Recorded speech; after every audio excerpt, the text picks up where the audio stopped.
LGU budget. Hi ma'am, good afternoon po. Bea Peniza from Bomba Radio po. May I ask po ma'am, given the budget nga po na 700 million, nakatakbo tayo sa mga ganong digits, sa paglilibot nyo din po kasi sa mga lalawigan, ano po yung mga urgent matters or urgent concerns na napapansin nyo na kailangan talaga ng mga sambayan ng Pilipino? And paano nyo po ito mafulfill given that budget po? Ang Office of the Vice President naman kasi, it's complementary yung mga projects namin sa iba't ibang departments ng gobyerno. Meron kaming tally dito sa Office of the Vice President kung gaano kadami yung mga nag-a-access ng projects at ano yung mga projects na ina-access nila. Ang number one talaga dyan is medical and burial. Makikita niyo yan sa lahat ng mga bill sa hospital, laging kulang yung pambayad ng mga relatives ng pasyente. Yan ang number one. And then number two is financial assistance, yung mga hingi nila na augmentation sa kanilang pang-araw-araw. Minsan panggastos, minsan pangbayad sa kuryente, minsan pangbayad sa upa ng bahay, minsan naman humihingi sila kasi nagkukulang na yung pangbayad para sa paaralan, eskwelahan ng mga bata. So iba-iba yung rason nila, pero the same yung request nila, financial assistance. And ang sunod yan is yung request hindi lang ng mga taong bayan but ng mga local government units or even mga barangay officials kapag merong disaster, humihingi sila ng tulong para sa pagkain, food and non-food supplies ng mga biktima ng calamity. So yun yung top 3 na lagi naming ma-encounter na hinihingi sa Office of the Vice President. In fact, hindi lang yan sa OVP kasi nung mayor ako, halos the same yung requests ng mga tao. So for the final question ko po ma'am, punta naman po tayo sa Office of the Vice President po na personals po. So dun po sa budget na po na yun, paano po kaya hindi po ba mabibitin yung mga personals niyo po pagdating po sa kanilang mga sahod or mga income po nila? Hindi naman po ba sila mabibitin given that budget po? Or may mga benefits pa po ba rin silang matatanggap with that budget? Yes, oo. Kasi ang unang-unang ginagawa ng budget is pinupuntuhan niya yung obligations ng gobyerno. Kapag permanent employee ka, obligation ng gobyerno lahat ng bayad sa iyo, hindi lang yung sahod at iba, kasali na yung iba pang benefits. So yan, hindi yan siya pwede tanggalin ng paggawa ng GAA, ng General Appropriations Act.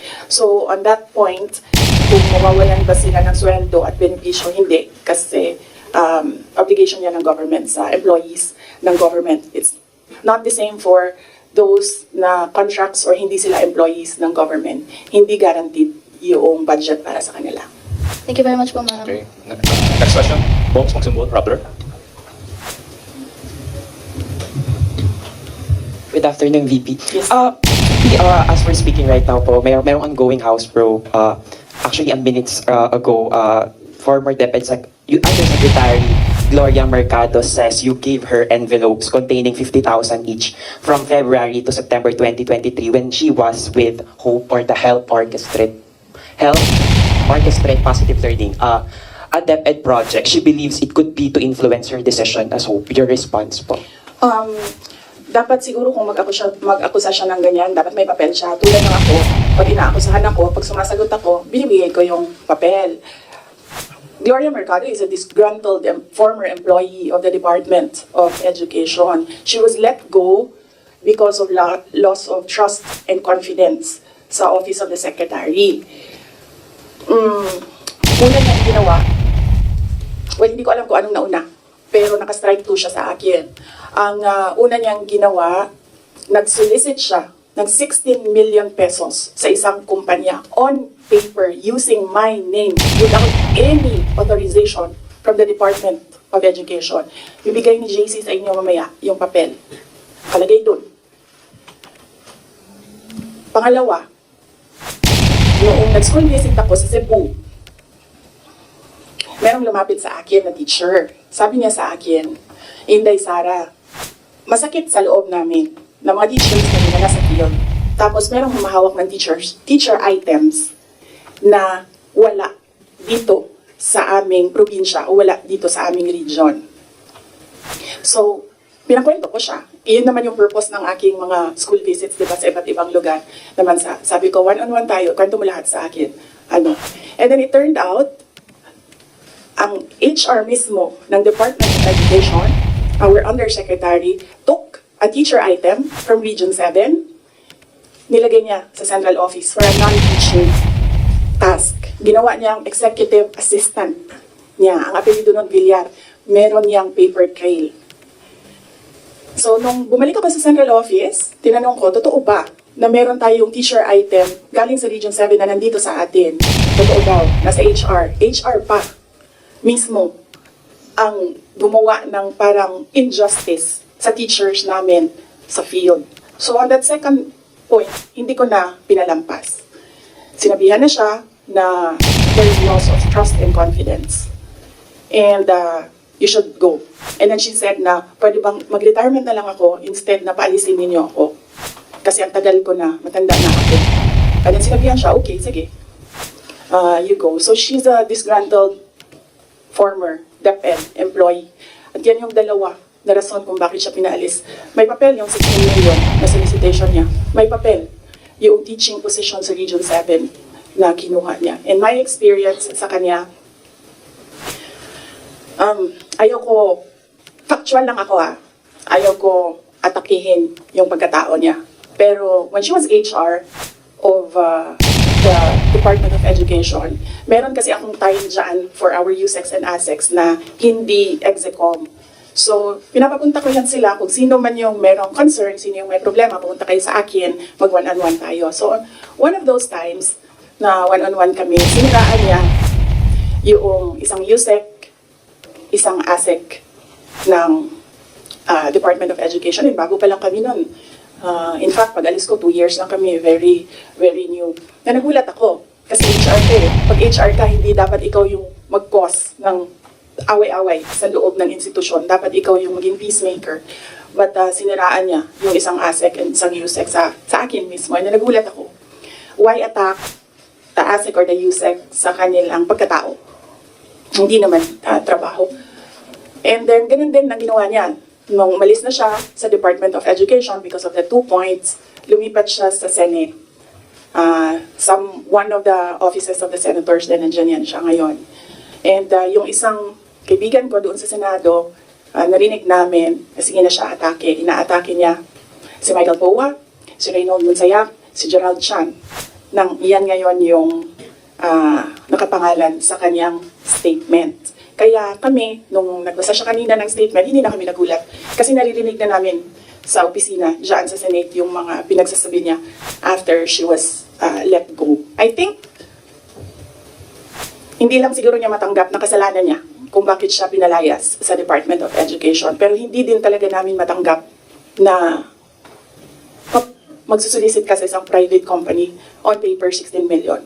And then, kukuha ka ng teacher item sa field, gagawin mong EA sa central office. Hindi pwede yun.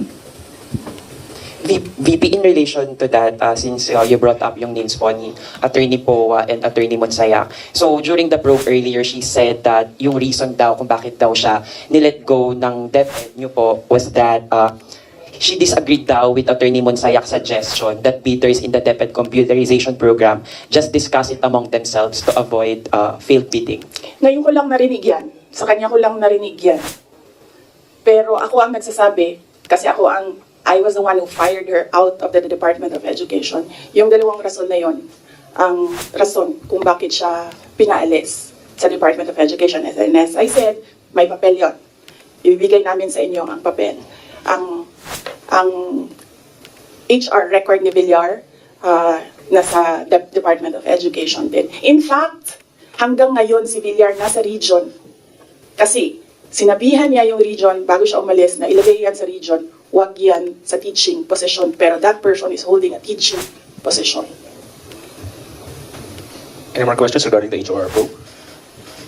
MC, Philippine Daily Inquirer. Hi ma'am, good afternoon. Regarding din sa probe, kasi apparently parang there was a response from some of the congressmen about yun sa dahil wala nga po kayo ngayon doon. Won't you ever attend the House probe, diba? Parang is there a chance that you might still appear there or at least kumbaga parang have any other responses in responses sa sinasabi nga nila na hindi raw po kayo ma-attend doon sa mga ongoing na inquiry ngayon relating to the alleged anomalies during your time sa DepEd? Opo. Nasabi na po namin doon sa opening statement ko kung ano yung sa tingin ko ginagawa ng House of Representatives. And lahat naman sa mga sinabi ko, meron kaming basihan. At sinabi ko doon na what they're trying to do is they're trying to make a case for impeachment. Kasi last year pa yan nila gusto talaga gawin. They're trying to make a case for impeachment. Dahil wala silang ebidensya, ang ginagawa nila, nag-fishing sila dito sa mga tanong sa loob. Kung maririnig nyo, di ba mali? Di ba mali? Ginagano nila yung sumasagot na COA resource person. And of course, ano lang ba ang rank and file? Siyempre, congressman yung kaharap mo. Di sasabihin mo, oo po, may mali. When in fact, ilang beses na kami sumagot, we are fully cooperating with the audit process. And we are answering and filing our comments in all the cases before the Supreme Court. In fact, kung mag-file pa sila ng kaso pa, sasagutin namin yan sa korte. Pero hindi doon. Kasi kung gusto nila mag-impeach, huwag nila kunin sa akin sa mga bias na tanong nila sa akin ang gagawin nilang impeachment. Kanina, sa tanong mo kung a-attend pa ba ako, we take it one hearing at a time. So, when we receive an invitation, we study. Una-una, pinapadala siya sa legal, pinag-aaralan namin, dinidiscuss namin dito sa opisina with the personnel. And then, tinatanong namin yung mga personnel. Like in the case of this invitation, nakapangalan na sila doon and hindi na pwede ang authorized representatives. So, we sit down with them and we ask them, ano ba ang gusto mong gawin? So, depende sa sagot, yun ang sinusuportahan namin. Ako as head of agency, sinusuportahan ko kung ano yung gusto.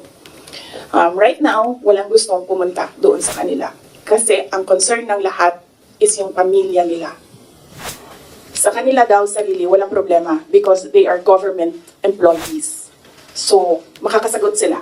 Ang hindi daw nila makontrol is yung paninira sa pamilya nila. At yun ang concern ng lahat ng employees ng dito ng Office of the Vice President. And sabi din ng legal namin, there are valid legal points or legal questions sa nangyayari na hearing, which is the contempt of the letter to Congressman Joel Chua kaninang umaga. Unang-una doon, yung privileged speech mismo ni Congressman Valeriano nagsabi ng unverified claims. So paano ka magagawa ng hearing based on unverified claims? Hanapin mo muna yung mali, tapos ka mag-hearing. Hindi yung doon mo hanapin yung mali sa hearing. Pangalawa, ito yung punto ko nung last ako pumunta sa kanila. Nakalagay sa batas, nakalagay sa constitution natin. Inquiry in aid of legislation. Hindi siya gumamit ng investigation. Sabi niya doon, persons, the right of persons shall be respected. Hindi siya nagsabi ng witnesses. Pero pagdating mo sa rules sa loob ng House of Representatives, rules nila in aid of legislation, ginagamit na nila interchangeably. Inquiry and investigation, persons and witnesses. Mag-decide muna sila, ano ba sila doon, korte o hindi? Hindi naman sila korte. Paano ko nasabi na gumagalaw sila na parang korte? Nilagay nila doon. The rules of court are supplementary to these rules. So, ibig sabihin, gumagamit na sila ng rules of court. Ang ginagawa nila doon na is an investigation that is akin to the judicial process na ginagawa ng NBI, na ginagawa ng DOJ, na ginagawa ng mga piskal. At ang isa pang punto namin doon sa sulat ay ano yung pangatlo? Kalimutan ko na. Pahingin tubig, sir.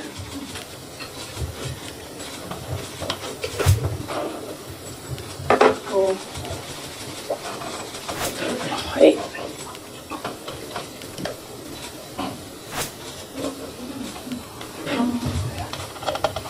Napagod ako sa kakasulat nito kagabi. Anong oras ito? Pinadala ko? 12:35 a.m. Ito na. Thank you.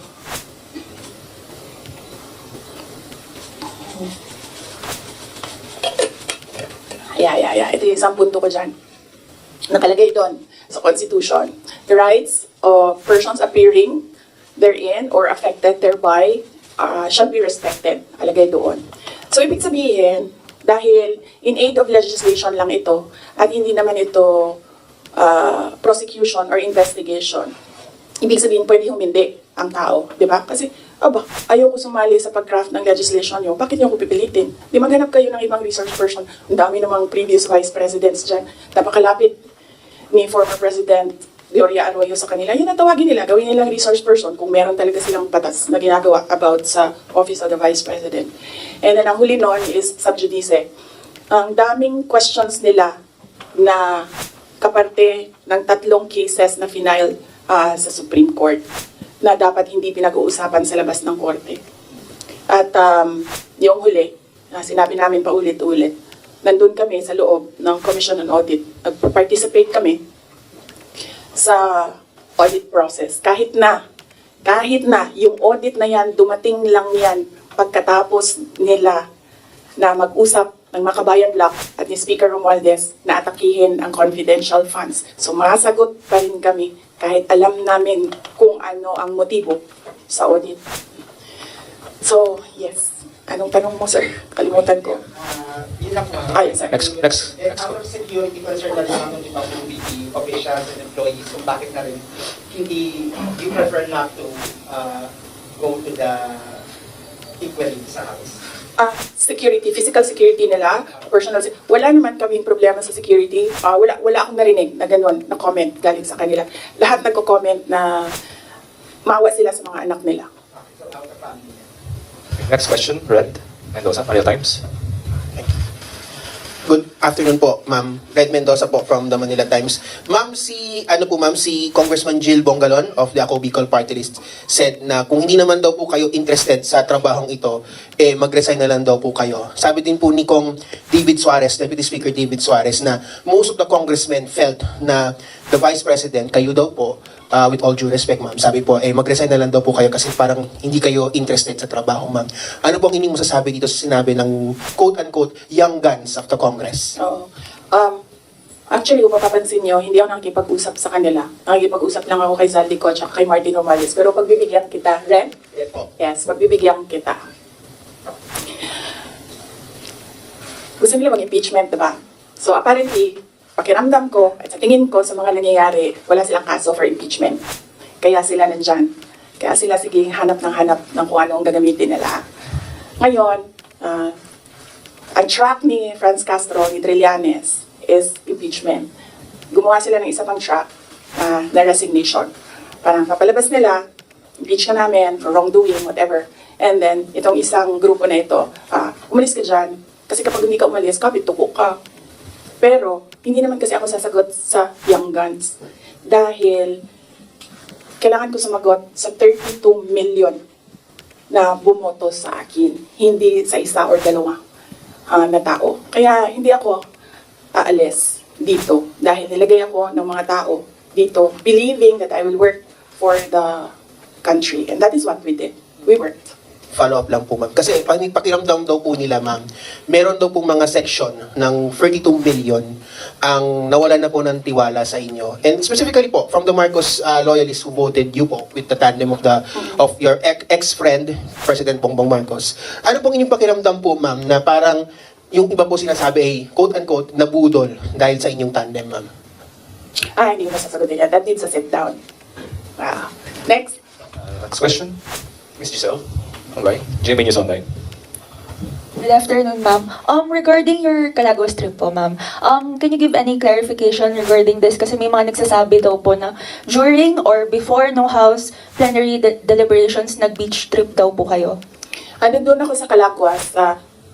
Isasagot ko nga sana yun doon sa isang question, no? I visited island barangays and kung tatanungin niyo ako ano yung problema. Unang-una, ganun pa rin, access to medical care. Dahil island barangays sila, usually po nagkakasakit daw yung mga tao doon. Hindi na nagpapagamot. Doon na lang din sila namamatay. Then pangalawa, internet access. Kuryente. Wala silang kuryente doon. Generator ang gamit nila. Pag walang capacity para gumastos sa gasolina, wala talagang kuryente doon sa gabi. At pangatlo, yung malinis na potable water. Kasi kumukuha lang sila doon sa tinignan namin. Kumukuha lang sila doon sa parang tubod gani. spring. Spring. So, yes. I think, nabasa ko naman yung report ng Philippine National Police. Accurate naman, tama yun lahat, ang report nila. 6:32, was it, na umalis ako doon sa Calaguas. Nung Monday po, ma'am. Ng Monday, yes. 6:32 ng Monday, umalis ako doon. Ang budget hearing started 10 a.m. So, tama din ako. Walang budget hearing na nangyayari at 6:32 a.m. Walang congressman magigising ng 6:32 a.m. para magtrabaho. Ang gumagawa lang ng ganyan ang mga executives na hindi natutulog para magtrabaho. So, at by the time na nag-hearing sila sa budget, 10 a.m., nandun na kami sa Vinson's poblasyon. Iikot na kami doon sa iba't iba nilang landmarks sa Vinson's. I'm happy na dahil sa aking pagbisita doon ay na-highlight ang Calaguas Islands. They need more visitors there kasi karamihan sa kanila they depend on tourism na nangyayari lang kapag summer. Kasi medyo malayo yung boat ride tsaka choppy yung balot nga rin. Ano sa'yo? Malot. Malot. Yes. Next question, Mr. Jason Rubico, SMNI. Other topic? Yeah. Any other follow-up questions? Sa Bicol, tapusin muna natin yung Bicol. Can you tell us more about your meeting with former Vice President Lenny po?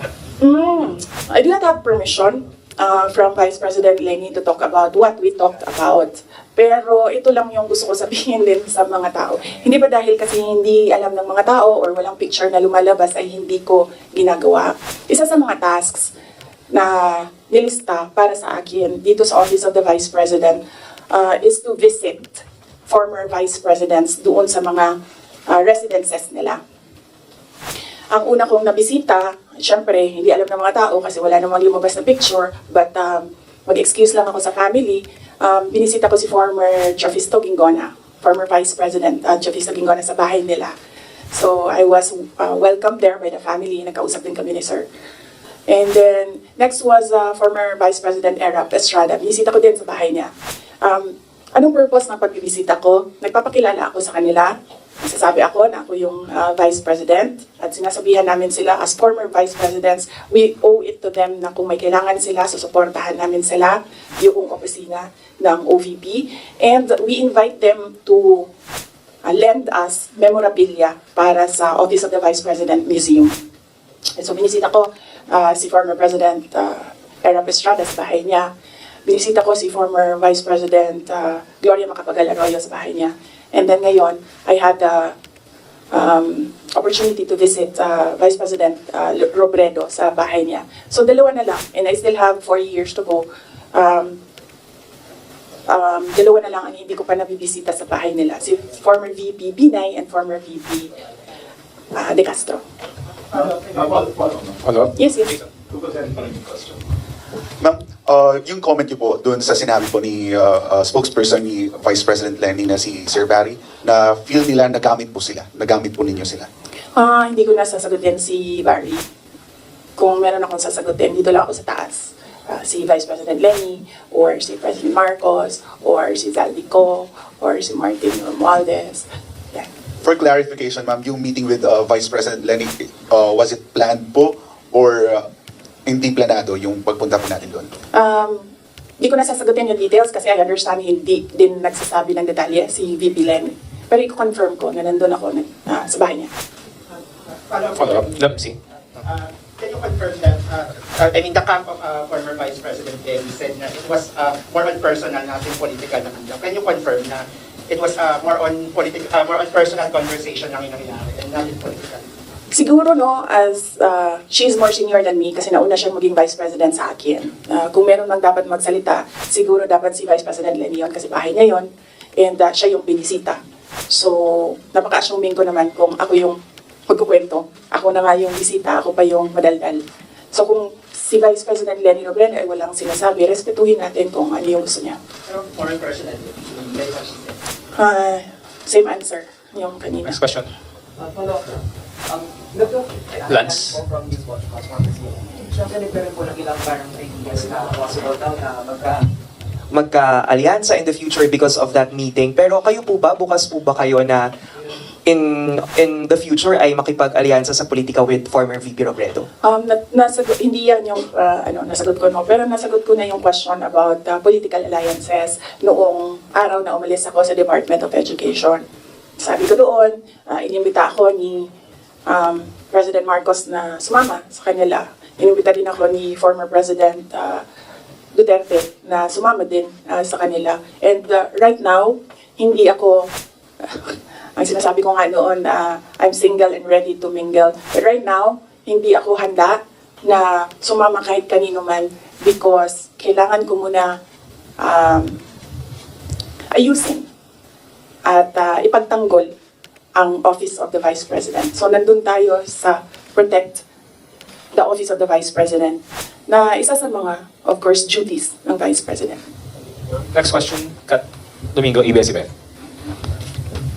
Ma'am, still on this topic, mayroon pong ibang mga political analysts who are saying that who are accusing you of using your visit to Naga as a diversionary tactic, allegedly, doon sa mga intrigues sa inyo sa House of Representatives, particularly the budget hearing. Your defense to this, ma'am?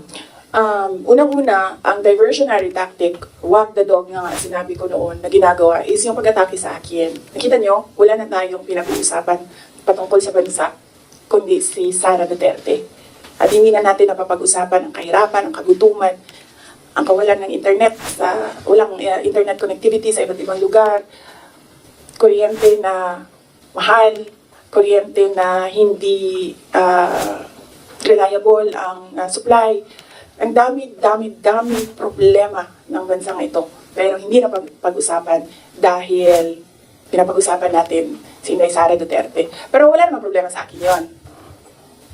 Kaya ko naman sagutin yan lahat kasi alam ko naman wala akong ginawang mali. So kahit anong pang itapon nila, masasagot ko yan. So hindi ko na sila actually maintindihan. Pumupunta ako doon sa kanila, nagagalit sila. Pag pumupunta ako sa ibang lugar para kausapin ng mga tao, nagagalit sila. Yan yung sinabi ko kagabi doon sa bahay namin. Hindi ko na maintindihan. Galit sila sa lahat ng ginagawa ko. Kausapin ko yung multisectoral groups, nagagalit sila, diversionary tactic. Hindi ko naman inimbento yung fiesta ng Peña Francia doon. Talaga namang totoong merong centennial coronation mass ng Our Lady of Peña Francia. At inimbita ako doon. Sinabi ng kaibigan ko, gusto niyo bang, because this is a milestone, it is historical, gusto mo bang sumali sa misa para alam mo kung anong ginagawa ng mga locals at paano, ano yung klase yung devotion ng mga tao sa ina. So sabi ko, oo. And then, syempre, may kaibigan naman ako sa Naga. May mga kaibigan ako sa Naga, so binisita ko sila kasama nung aking pagpunta doon. And syempre, nandoon na kami, malapit na ang daet, sabi ko sa mga kaibigan ko sa daet, magkita tayo. And then pagdating ko ng Vinsons, pumunta si Mayor sa akin, sabi niya, meron kaming Takbuan Festival na nangyayari ngayong week na ito, doon sa kanila, Takbuan Festival. Apparently, ito yung festival ng birthday ni Wenceslao Vinsons. So, masaya ako na nagkadugtong-dugtong yung mga schedule na kung saan meron akong mga natutunan at meron akong mga nakausap na mga tao. Ang hindi ko lang nagawa doon, hinabol ko, inattempt ko habulin yung OVP Satellite Office sa Legazpi. Kasi meron kaming mga concerns na gusto ko kausapin sila doon. Pero pagdating ko kasi sa Legazpi, 5:30, nagsarado na yung opisina. Ayoko rin naman magantay yung mga tao. So, hindi ko naabutan yon. Yun ang hindi ko nagawa sa itinerary ko doon sa Bicol Region. So, hindi ko na alam. Galit sila kung makipag-usap ako sa tao. Galit sila pag pumunta ako doon sa kanila. Hindi ko na rin alam. Kailangan ko ba magpaalam? Kakain na ako? Aalis na ako? Hindi ko na sila maintindihan. So, kailangan ko rin siguro magpaalam sa kanila kasi pupunta akong Cordillera sa susunod na mga araw para lang malaman na nila. Pupunta po ako sa Cordillera kasi merong isang senior citizen na babae doon na naghahanap sa akin. Gusto daw niya ako kausapin. So, magpapaalam po sa inyong lahat. Follow other topic? Follow would be red. Confirm lang po ma'am kasi may isang online news website, Politico. Paki-confirm lang po to if it's true or not. Si Rex Anthony Villegas daw po, yung sinasabi po ba ninyong kaibigan?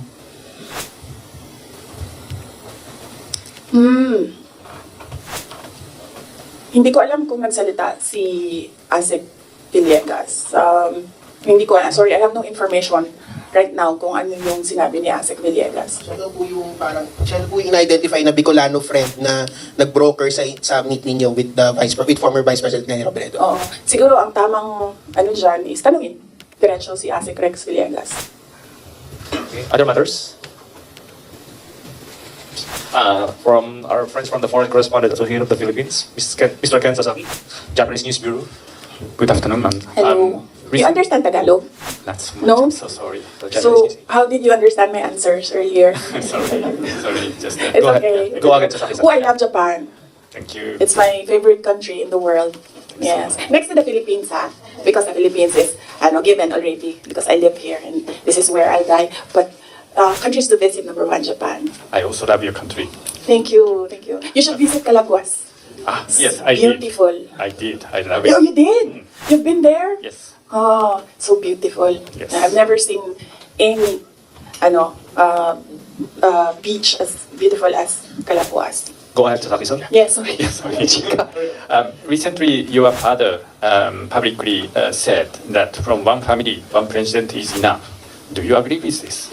One family, one president. Well, if there is a law, then we should follow the law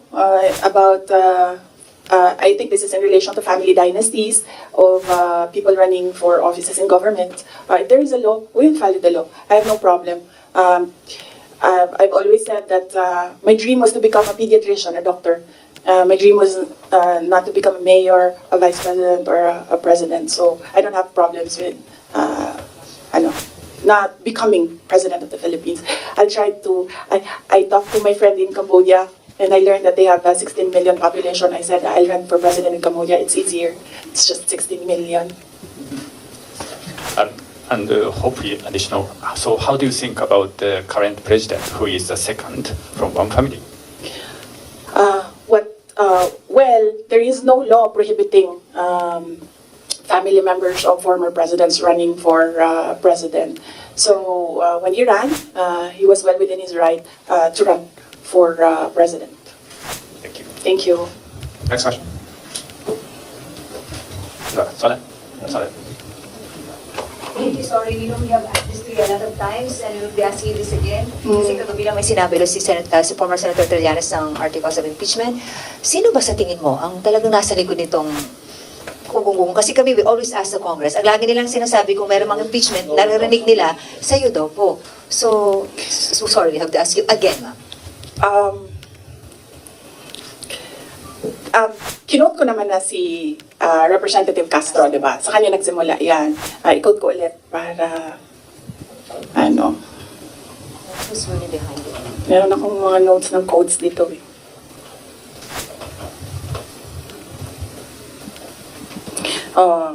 Ito yun, Inquirer ito, yung kinuha ko. Pero I think kinary din siya ng iba't ibang media outlets.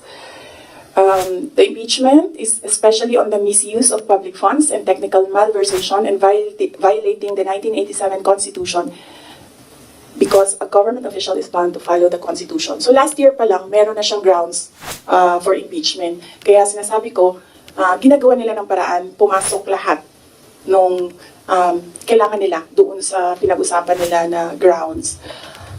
And then yes, nagsalita, kanina sinabi ko, one track is impeachment. Nandito si Castro, nandito si Trillanes.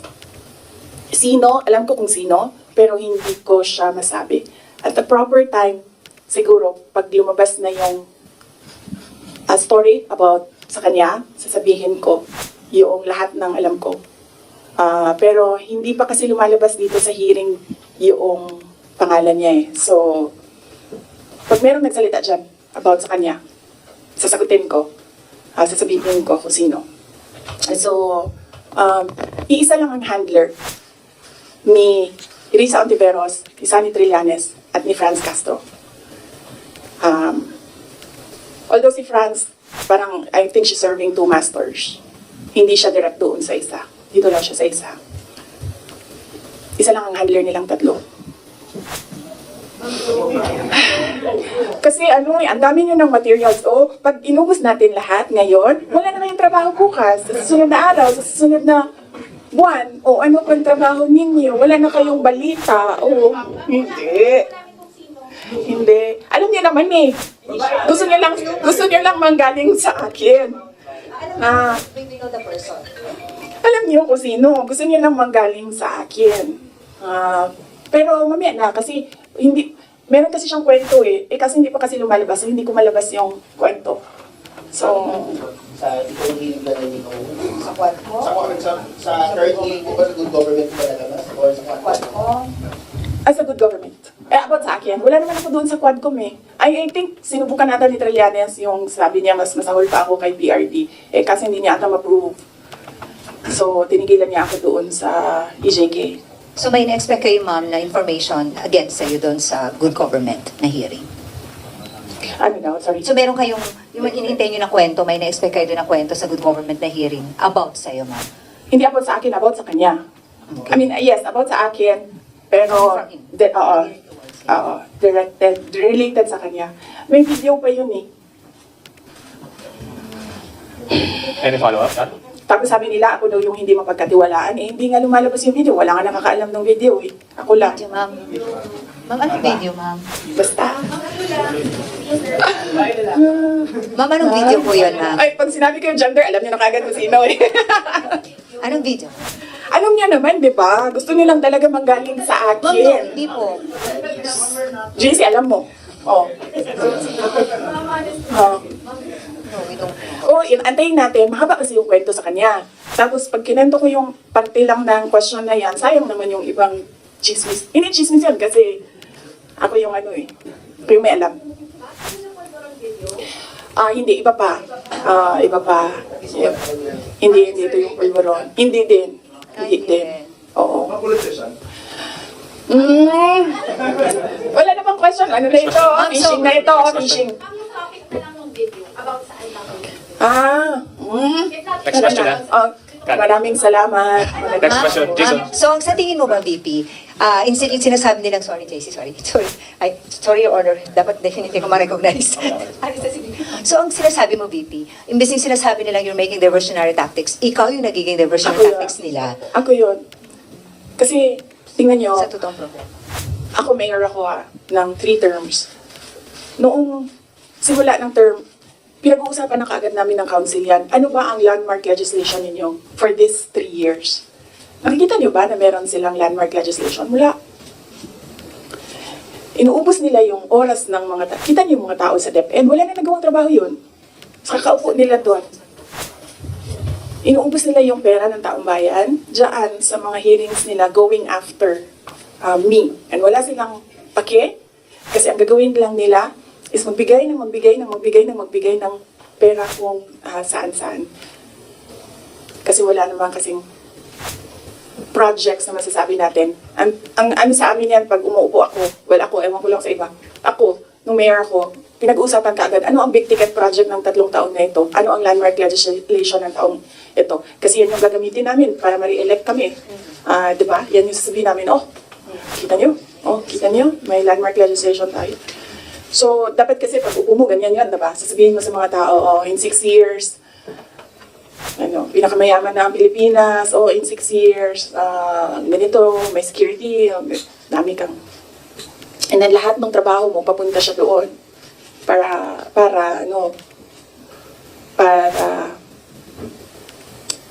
pag-alis mo, nakikita ng mga tao yung trabaho for the past 6 years. So, What's follow-up? Other matters. oo, okay lang kasi inano niyo yung traffic para pumunta dito. So, kunin niyo na lahat. Thank you, Kunin niyo ma'am. na lahat ng mga kailangan ninyo. Ma'am. Wag lang about siya. Okay. Okay. Pangalanan natin siya. Ano ba? Wala pa akong... Actually, wala akong code name para sa kanya eh. Sinasabi ko diretso yung pangalan niya kapag ginalibak na ko siya. Okay. Ma'am, COC filing na po next week. Will you be endorsing like senators? Or may Senate slate po ba kayo? Sa ngayon, wala. Wala akong Senate slate, wala akong senators. Kasi nga sabi ko, nakatutok kami defending the office of the Vice President. I feel that that is my primary duty right now, to defend the office. So, nakatutok lahat ng effort ko doon. Pero, we'll see. Malayo pa naman kasi yung kampanya. Sa February pa siya magsisimula. So, tingnan natin, baka pagdating noong February, medyo maluwang na and pwede na mga kampanya. Last. Pwede ba? Sorry, when you agreed to run with President Marcos in 2022, did you ever imagine yourself being at the center of controversies and even impeachment rumors less than halfway into your term? Kasali yan sa sit down. Next na yan. Yes, ma'am. Sorry. Ma'am, you previously said po na 3 Dutertes will be running for the Senate. Magtutuloy po ba kaya ito? Naku, hindi ko alam. Basta naririnig ko lang siya sa mga grupo nila, mga tao na nakapalibot sa kanila na tatakbo daw, naghahanda, tumakbo. Hindi ko lang alam kung sasabay-sabay silang tatlo. Pero if ever, ma'am, you'll be supporting them po. Yes, of course. Nandito ako para sa... In fact, nagtanong na ako sa kapatid ko sa slate. Doon sa Davao City, pati yung mga konsehal, tinanong ko sila. Sabi ko, meron ba akong matutulong sa inyo? And then they all said na, wag ka nang tumulong dito, kami nang bahala. Naiintindihan namin na mas marami kang problema kaysa sa amin doon, dito sa Davao City. So, okay lang sa amin. Okay lang kami. Yan yung sagot nila doon. Sorry, ma'am. PDP has allied with 3 parties. Ang HNP po ba ready to ally with the PDP? Wala pa kaming discussion na mag-alliance with PDP. But hindi ko alam kung bakit gusto pa nilang makipag-alyansa sa amin. Dalawa lang kami doon na sa partido. Ako tsaka si Mayor Aldavid Uy ng Samal. Kami na lang dalawa na nandoon sa partido, sa HNP. Yes.